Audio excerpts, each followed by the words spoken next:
Pendakwa Ustadz Khalid Basalamah menyampaikan secara langsung permohonan maaf dan klarifikasi soal pernyataan yang kontroversial terkait wayang. Secara resmi Khalid Basalamah menyampaikan permohonan maaf atas pernyataan yang sempat menggegerkan publik. Selain itu, Khalid Basalamah juga menyampaikan klarifikasi atas pernyataan soal hukum wayang yang hibawanya untuk memusnahkan wayang. Kemudian, Khalid Basalamah mengaku bahwa dirinya tidak menyebutkan kata haram, namun ia hanya menganjurkan meninggalkan tradisi yang bertentangan dengan Islam. Dan tidak ada kata-kata saya di situ mengharamkan. Saya mengajak agar menjadikan Islam sebagai tradisi. Makna kata ini juga kalau ada tradisi yang sejalan dengan Islam tidak ada masalah. Dan kalau bentrok sama Islam ada baiknya ditinggalkan. Ujar Khalid Basalamah melanjutkan. Assalamualaikum warahmatullahi wabarakatuh. Alhamdulillah wassalatu wassalamu ala Rasulillah. Segala puji dan puja kehadirat Allah Subhanahu wa taala, juga salawat dan taslim kepada Nabi besar Muhammad sallallahu alaihi wa ala alihi wa sahbihi wasallam. Video ini teman-teman kami buat untuk klarifikasi sekaligus permohonan maaf tentunya atas potongan pertanyaan yang diajukan oleh salah satu jemaah beberapa tahun lalu di Masjid Blok M di Jakarta, dan sekaligus jawaban kami tentang masalah wayang. Saya akan coba klarifikasi jawaban kami, saya coba bagi menjadi 3 bagian, saudaraku, seiman dan juga sebangsa dan setanah air. Yang pertama adalah lingkupnya adalah pengajian kami dan jawaban seorang dai muslim kepada penanya muslim. Itu dulu batasannya. Dan saya pada saat ditanyakan masalah wayang, saya mengatakan alangkah baiknya dan kami sarankan agar menjadikan Islam sebagai tradisi, jangan menjadikan tradisi sebagai Islam. Dan tidak ada kata-kata saya di situ mengharamkan. Saya mengajak ya agar menjadikan Islam sebagai tradisi. Makna kata-kata ini juga, kalau ada tradisi yang sejalan dengan Islam tidak ada masalah. Dan kalau bentrok sama Islam, ada baiknya ditinggalkan. Dan ini sebuah saran. Ustadz Khalid Basalamah memang tidak menyebutkan kata haram tentang wayang. Pada cuplikan video lawas pernyataan Ustadz Khalid Basalamah soal wayang, terekam pernyataan yang mengatakan bahwa Islam melarang tradisi. Pendakwa Ustadz Khalid Basalamah menyampaikan secara langsung permohonan maaf dan klarifikasi. Potongan yang kedua teman-teman sekalian, pada saat penanya menanyakan bagaimana tobatnya dalang. Jadi pertanyaan ini kami jawab. Ini mirip dengan sebenarnya lingkupnya ya.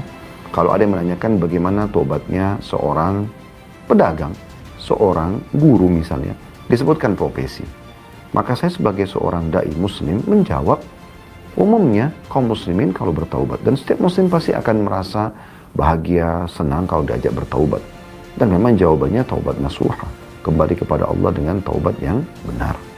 Potongan yang ketiga teman-teman sekalian, sangat berhubungan dengan jawaban saya terhadap potongan yang kedua tadi, yaitu dimusnahkan. Jadi kalau ada orang yang memang taubat, misalnya di sini dia seorang dalang, kalau dia sudah taubat dan dia tidak mau lagi melakukan itu, maka mau diapakan wayang-wayang ini? Saya katakan untuk dia secara individu dimusnahkan. Sebatas itu. Saya sama sekali tidak berpikir ataupun punya niat untuk menghapuskan ini dari sejarah nenek moyang Indonesia, atau misalnya menyuruh seluruh dalang-dalang bertobatlah kepada Allah, ya. Atau misalnya semua wayang harus dimusnahkan. Anda mau melakukannya, itu hak Anda. Kami sedang ditanya, mohon maaf, lingkup di taklim kami. Namun teman-teman sekalian, klarifikasi ini bukan membenarkan sikap, tapi hanya untuk menjelaskan saja. Dan sebagai seorang muslim yang baik, saya berharap juga saya termasuk salah satu dari muslim itu, kalau ada sesuatu yang kita lakukan ternyata menyinggung orang lain, maka kita ada baiknya meminta maaf. Dan saya pada kesempatan ini, ya Khalid Basalamah mengucapkan permohonan maaf yang sebesar-besarnya dari hati nurani kami kepada seluruh pihak tidak terkecuali yang merasa terganggu atau tersinggung dengan jawaban kami tersebut. Semoga klarifikasi berikut juga permohonan maaf ini bisa dimaklumi, dan semoga Allah Subhanahu wa taala selalu menyatukan kita di atas kesatuan dan persatuan di negara Republik Indonesia insyaallah. Dan saya yakin kita semua sangat mencintai negara kita, dan kita diperintahkan, apalagi sebagai seorang muslim, untuk mencintai negara kita, mencintai persatuan dan kesatuan. Dan itu juga yang menyebabkan pejuang-pejuang mayoritasnya yang memerdekakan Indonesia adalah dari kaum muslimin. Subhanakallahumma bihamdika, asyhadu an la ilaha illa anta astaghfiruka wa atubu ilaik. Wassalamualaikum warahmatullahi wabarakatuh. Sementara itu, pengasuh pondok pesantren Al-Bahjah Cirebon, Buya Yahya, yang pernah ditanya perihal tersebut justru tidak mengharamkan umat Islam memainkan wayang. Pasalnya, para wali songo khususnya Sunan Kalijaga menjadikan wayang sebagai media dakwah untuk masyarakat pemeluk agama Islam. Soalnya waktu itu wayang banyak disukai oleh masyarakat. Sampai detik ini juga masih ada penggemarnya. Sambung Buya Yahya. Nah, kemudian wayang itu adalah budaya seni. Sebelum adanya Islam sudah ada wayang. Lalu para ulama dari Wali Songo ini ingin bagaimana membawa wayang ini kepada sebagai sarana untuk berdakwah. Tujuannya adalah berdakwah. Seandainya tanpa wayang bisa, juga nggak ada masalah. Cuman karena wayang adalah seni yang satu betul-betul masyarakat yang lagi disenangi dan sampai hari ini pun masih banyak penggemarnya. Kita tidak bicara tentang penggemar hari ini. Pada saat itu bagaimana para wali itu melihat wayang, termasuk dipelopori oleh Sunan Kalijogo. Wayang ini adalah budaya yang orang bisa berkumpul di situ. Makanya beliau masuk dakwah melalui pewayangan ini. Sehingga wayang itu banyak kisah yang dirubah. Kisah syiriknya adalah dirubah. Termasuk di dalamnya adalah dimasukkan kisah Bagong, Semar, Norogareng, Petro. Itu adalah sebetulnya untuk menghilangkan kesyirikan. Karena di situ kan dalam pewayangan itu kan diambil dari kisah Hindu Buddha itu tentang Bharata Yuddha, tentang Ramayana dan sebagainya itu. Kemudian bagaimana kan di situ selalu ada dewa-dewa. Dewa itu kan Tuhan selain Allah. Cuman di situ telah dikemas oleh para ulama-ulama itu adalah zaman itu adalah bagaimana agar kesyirikan di dalam dunia pewayangan sudah tidak ada. Ini dari masalah keyakinan. Sehingga di situ ada tokoh-tokoh namanya tokoh Punakawan. Ini adalah tokoh tambahan yang tidak pernah ada sebelumnya. Jadi tokoh Punakawan ini adalah bangsa manusia tapi punya kebijakan. Jadi dewa kalau ribut tanya kepada manusia. Ini kan aneh kan? Tuhannya nanti tanya man. Ini sebenarnya untuk menghilangkan kesyirikan itu. Nah, jadi itu Semar itu orang yang bijak, tapi lihat nanti ada para dewa itu kalau ribut turun ke sini. Ini adalah dari segi keyakinan. Mereka luar biasa para ulama, cerdas mereka di dalam mengislamkan budaya. Kemudian masalah urusan bentuk wayang, mereka juga ngerti, diskusikan para ulama, patung adalah haram. Makanya mereka penyet. Jadi menjadi tipis, bukan bentuk berjasad. Nah, kayak ini makanya hendaknya kalau memang harus wayang, yang wayang kulit ini, bukan wayang yang lainnya. Cuman namanya seni dari budaya seni yang tidak islami diislamkan, cuman oleh seniman diambil lagi, dikembalikan lagi. Maka kalau ingin menekuni dua pewayangan yang syar'i, tetap dengan prinsip-prinsip seperti itu. Ceritanya harus ada disisipkan pesan-pesan kemuliaan tentang Tuhan, tentang Allah. Dewa-dewi itu adalah hanya sekedar kisah yang meramaikan dalam kisah tersebut, tapi di situ harus bukan dianggap sebagai Tuhan. Dan itu dilakukan para orang-orang yang ngerti agama.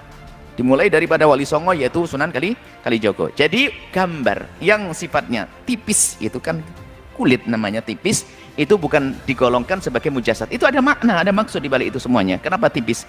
Makanya hendaknya ya ini, harusnya ini yang hendaknya kalau ingin menggunakan seni wayang. Kalau sudah berbentuk itu kembali kepada permasalahan tadi, karena yang tidak diperkenankan adalah gambar-gambar yang berbentuk berjasad.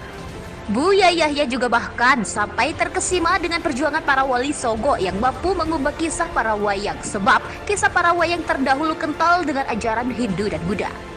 Buya Yahya mengakui bentuk wayang pernah jadi perdebatan karena bentuknya seperti patung memang diharamkan dalam Islam. Namun setelah para ulama memusyawarahkan, mereka melalui titik terang dan hasilnya tidak mengharamkan umat muslim memainkan wayang. Di akhir Buya Yahya memberikan pesan khusus kepada dalang agar tetap mempertahankan ciri khas wayang seperti zaman Wali Songo. Makanya hendaknya ya ini, harusnya ini yang hendaknya kalau ingin menggunakan seni wayang. Kalau sudah berbentuk itu kembali kepada permasalahan tadi, karena yang tidak diperkenankan adalah gambar-gambar yang berbentuk berjasad. Jadi kami himbau kepada para seniman wayang hendaknya kembali kepada apa yang telah tata oleh ulama-ulama terdahulu kita Wali Songo. Kisah-kisahnya harus kisah membangun, bukan memprovokasi, bukan mengajari jelek, tapi membangun keimanan di dalamnya. Kemudian masalah wayangnya pun hendaknya tetap diperhatikan, jangan sampai keluar daripada jalur syar'i yang sudah dibahas oleh ulama dulu. Biarpun kita tidak pernah ngerti sebabnya kenapa harus pakai kulit dan sebagainya, karena itu adalah untuk tidak menjadikan bentuk jasad mujassadah. Kemudian juga di dalam gambarnya itu sendiri sudah dirusak. Padahal namanya Arjuna katanya orang paling ganteng. Coba lihat ganteng dari mana kalau gambarnya kayak begitu. Jendol belakangnya begitu, katanya paling ganteng Arjuna. Itu gambarnya sudah dirusak semuanya. Akhirnya tidak Lihat hidungnya mau Petruk, hidungnya panjang ke depannya. Nah, macam-macam begitu. Dan ini sudah pengen dirusak daripada supaya tidak kepada kesyirikan yang namanya patung, atau kesalahan keharaman yang namanya patung. Jadi seperti itu. Jadi kami himbau seni pewayangan selagi masih bisa digunakan untuk berdakwah, gunakan untuk berdakwahkan, tapi pertama harus itu dari sisi keyakinan di dalamnya, kisah-kisahnya harus benar-benar disesuaikan dengan syariat Islam. Kemudian masalah wayangnya seperti itu, kemudian daripada pelengkap-pelengkapnya, karawitan adalah seni musik adalah. Kemudian yang lain misalnya sinden dan sebagainya hendaknya diperhatikan supaya jangan sampai di situ ada orang buka aurat dan sebagainya. Kalau memang budaya ini masih sangat digemari di sebagian masyarakat, untuk kita bawa kepada Islam. Ini kepada